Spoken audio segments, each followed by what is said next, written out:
Isa sa madalas nating cravings tuwing umaga ay ang pandesal. Minsan pa nga po kahit sa hapon hinahanap-hanap natin ito. Tara na po at gawa naman tayo ng ating classic pandesal recipe. Dito po kahit hindi ka baker, kayang-kaya mo itong gawin. Napakasimple lang po ng ating mga ingredients.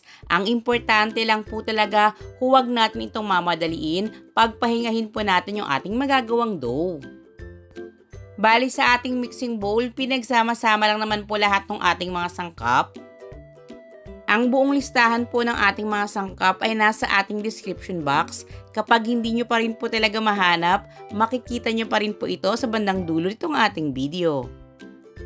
Dito po gatas yung aking inilagay dahil pang sarili lang naman po namin ito.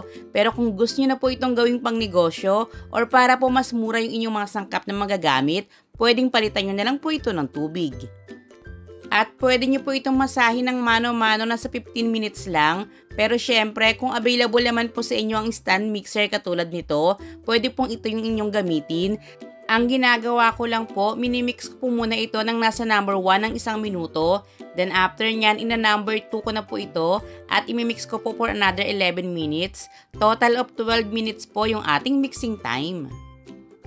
Mga after 3 minutes, pag nakita ko na pong na-mix na pong mabuti yung ating mga sangkap, saka ko na po dahan-dahang nilalagay yung ating butter or margarine. Pero dito po, pwede pa rin pong oil yung inyong gamitin. Sa una nyo pong pagluluto, pwede pong yung ating mismong mga sangkap yung inyong subukan. Nang sa ganon, makumpare nyo po yung lasa, kumpara po doon sa tubig at oil na lang po yung ating ipapalit sa ating mga sangkap.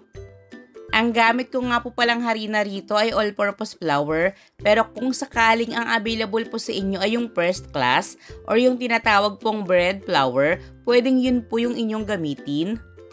Madalas naman po talaga, especially kung ito po ay pang negosyo, yun yung kanilang gamit, nang sa ganon mas mura po ito dahil dito po sa amin ang bread flour ay 40 pesos po per kilo, samantalang ang all-purpose flour naman po ay 60 pesos per kilo.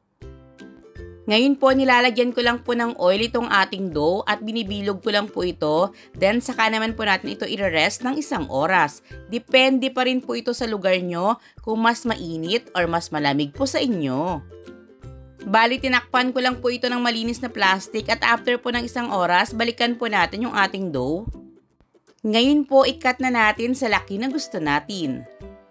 Tinanggalan ko lang po ito ng hangin, then dito po nakadepende na sa inyo yung laki. Kung gusto niyo po yung kasing laki lang po nung nabibili nyo tig 2 pesos po sa bakery, nasa 20 grams lang po ito. Pero yung gagawin ko po ngayon, 32 grams bawat isa. Kapag masubukan nyo na nga po pala itong ating classic pandesal recipe, pwede po kayong mag-request sa akin ng mga may palaman naman na, katulad po ng asado at tuna. Syempre, hindi po ito magiging classic Pinoy pandesal kapag hindi po na-coat ng breadcrumbs. Sa breadcrumbs po, pwede naman pong gumawa kayo ng sarili nyo. Kung sakaling may mga lumang tinapay kayo, i-toast nyo lang po itong mabuti dun po sa inyong oven, then saka po duruging mabuti. Or pwede naman pong mabili ito sa mga palengke or online stores.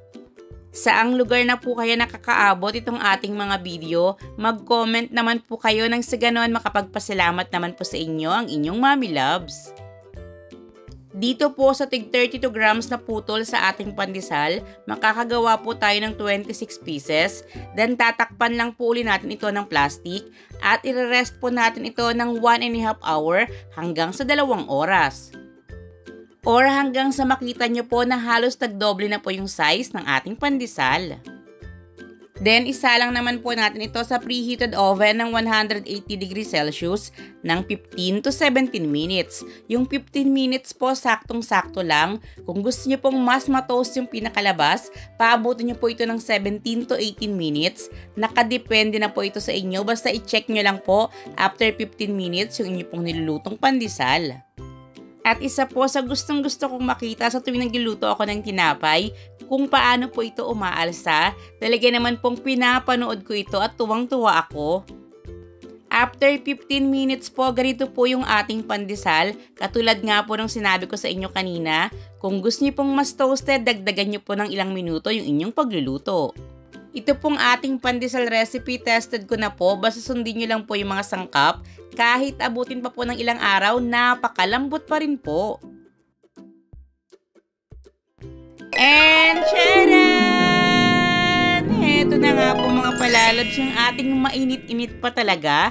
Napakabango na pandesal at kahit wala pong palaman, napakasarap na po nito. Pero syempre, isa po sa paborito ng inyong mommy loves, yung nilalagyan po ito ng keso. Kung napansin nyo rin po yung ating nilutong pandesal, hindi po ito basta-basta na yuyupi. Kahit po i-press ko ito, babalik pa rin po ito sa kanyang size. At hindi rin po puro hangin yung pinakaloob, kaya naman po kung sakaling ipapatikim nyo po ito sa iba, siguradong hindi po kayo ipapahiya ng ating recipe. Sa mga may requested recipe rin po dyan, don't hesitate to comment down below.